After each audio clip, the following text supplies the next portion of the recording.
مسجد میں امام جعفر صادق عبادت کر رہے ہیں. اتنے میں ایک مسافر آ کے مسجد میں ٹھہرا، مسجد نبوی میں. اس نے جناب والا اپنا قیمتی سامان بھی سنبھالا. رات کو جب اٹھ کے دیکھتا ہے اس کی وہ 1000 دینار کی تھیلی موجود نہیں. اس نے پہچانا نہیں.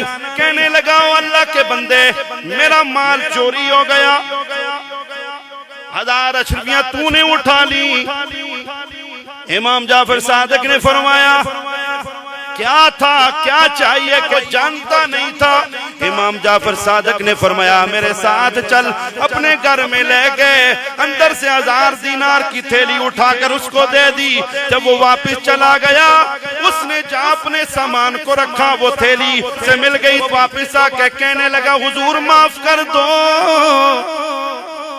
میرے کو غلطی ہو گئی، میں نو معافی چاہی دی ہے.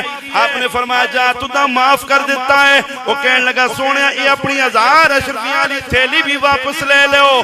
آپ نے فرمایا سید جدوں دے دے وے پھر واپس نہیں لیندہ ہے.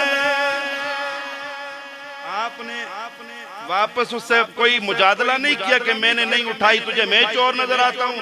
آپ نے کہا 1000 تھی لے لے.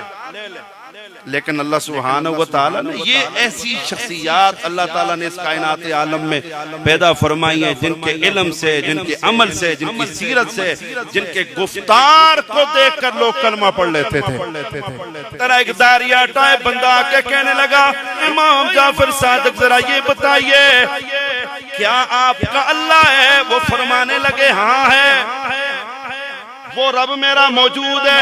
اس نے کہا اگر وہ آپ کا رب ہے کیا اس انڈے کے اندر اس پوری کائنات کو بند کر سکتا ہے؟